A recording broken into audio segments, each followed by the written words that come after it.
मूकं करोति वाचालं पंगुं लंघयते गिरिं यत्कृपातमहं वन्दे परमानंद माधवम। आज का विषय है योग दर्शन के अनुसार सिद्धियां, ईश्वर का स्वरूप और ईश्वर के अस्तित्व के प्रमाण। सर्वप्रथम सिद्धियां। कहा जाता है कि योगाभ्यास करते समय साधक को विशेष अवस्थाओं में विशेष सिद्धियां प्राप्त होती है। ये सिद्धियां 8 प्रकार की हैं, अतः इन्हें अष्ट सिद्धि या अष्ट ऐश्वर्य कहते हैं।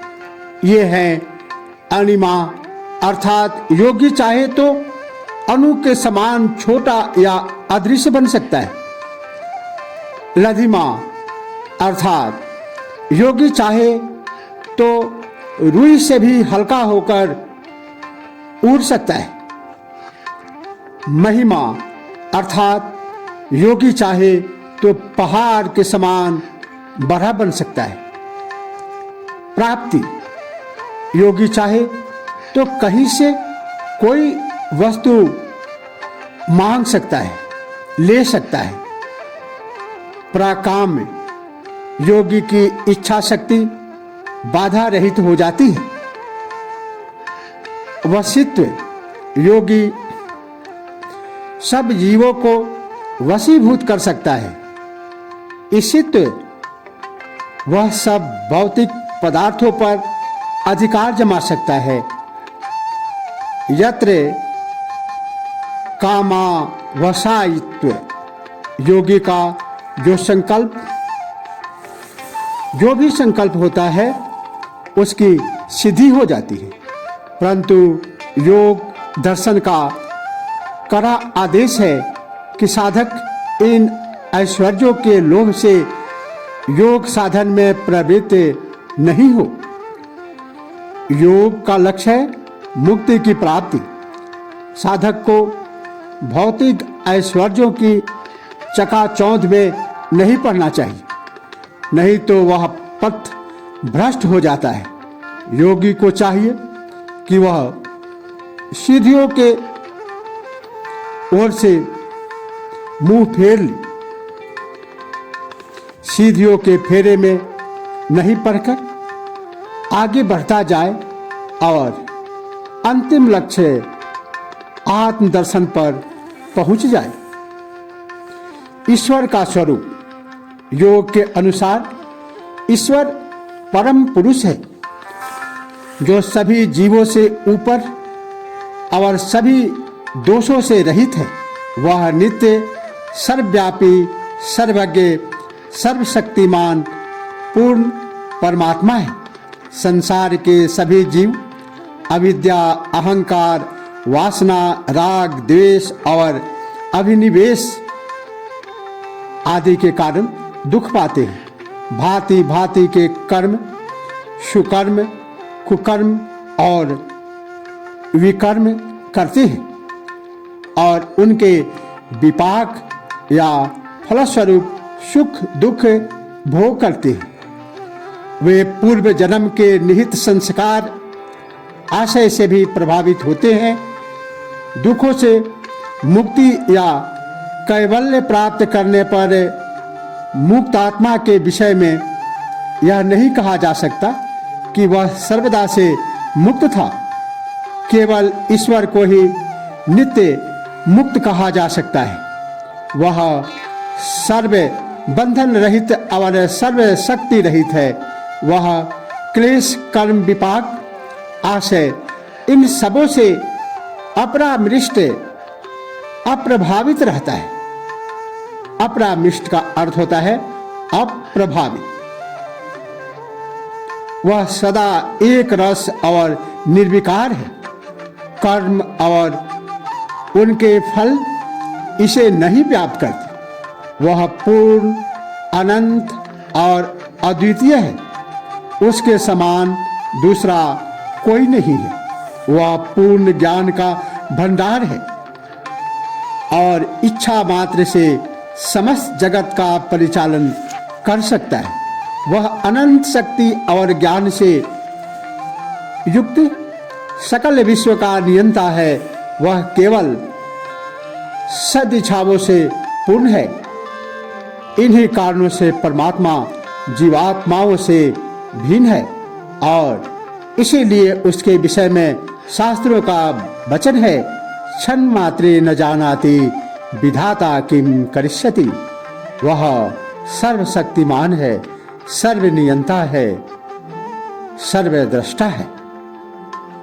ईश्वर के अस्तित्व के प्रमाण। ईश्वर की सिद्धि के लिए निम्नलिखित युक्तियां दी जाती हैं। वेद, उपनिषद आदि समस्त शास्त्र ईश्वर या परमात्मा को आदि सत्ता के रूप में मानते हैं। उसी का साक्षात्कार जीवन का चरम लक्ष्य माना गया है।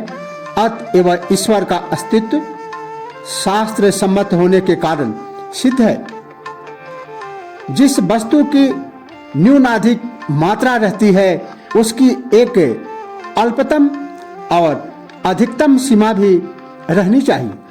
संसार में छोटे बड़े परिमाण देखने में आते हैं। सबसे अल्पमत परिमाण है अणु, सबसे अधिकतम परिमाण है आकाश। इसी तरह ज्ञान और शक्ति की भी भिन्न भिन्न मात्राएं देखने में आती है। इसलिए उनकी भी एक सीमा होनी चाहिए, अर्थात एक ऐसा पुरुष होना चाहिए जिसमें सार्वजनिक ज्ञान और शक्ति हो। वही परम पुरुष ईश्वर है।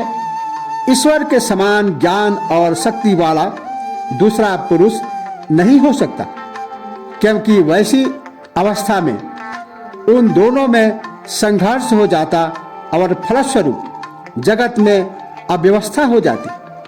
पुरुष और प्रकृति के संयोग से संसार की सृष्टि होती है और दोनों के विच्छेद से प्रलय होता है। पुरुष और प्रकृति दो भिन्न भिन्न तत्व हैं। दोनों का संयोग या वियोग स्वभावतः नहीं हो सकता।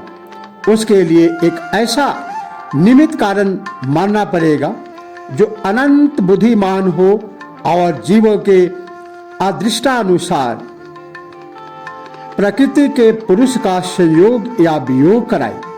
जीवात्मा या पुरुष स्वयं अपना अदृष्ट नहीं जानता।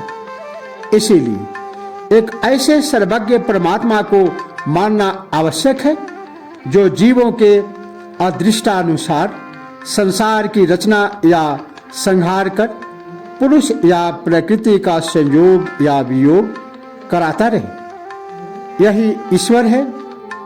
इसकी प्रेरणा के बिना प्रकृति जगत का उस रूप में विकास नहीं कर सकती जो जीवों की आत्मोन्नति तथा मुक्ति के लिए अनुकूल हो।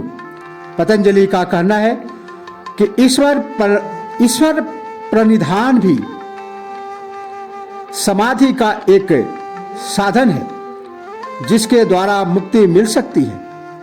बाद के लेखक और भी आगे बढ़ गए हैं। उनके विचार में ईश्वर प्रणिधान समाधि के लिए सर्वोत्कृष्ट साधन है। कारण यह है कि ईश्वर केवल ध्यान का, ईश्वर प्रणिधान विषय जैसे अन्य ध्यान देने योग्य विषय है, ध्येय है।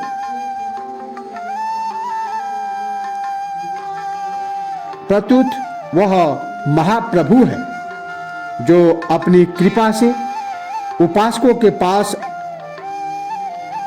पाप और दोष दूर कर उनके लिए योग का मार्ग सुगम बना देता है। जो ईश्वर का सच्चा उपासक है और उसी पर निर्भर रहता है, वह सर्वदा ईश्वर के ध्यान में लीन रहता है और संपूर्ण जगत में ईश्वर को व्याप्त देखता है। ऐसे भक्त को परम पिता की सर्वोच्च विभूति हृदय की शुद्धता और बुद्धि का प्रकाश मिलता है। ईश्वर उनके पथ से क्लेश आदि सभी विघ्न बाधाओं को दूर कर देते हैं और योग सिद्धि के अनुकूल परिस्थिति बना देते हैं। इस तरह ईश्वर की दया से आश्चर्यजनक चमत्कार हो सकते हैं, परंतु हमें भी मैत्री, करुणा, सत्य, शौच तथा ईश्वरोपासना के द्वारा अपने को उनकी कृपा का पात्र बनाना चाहिए। पात्र बनने से ईश्वरीय कृपा अवश्य होती है, इसमें कोई संदेह नहीं है। इसी के साथ ओम नमः शिवाय, जय श्री कृष्ण।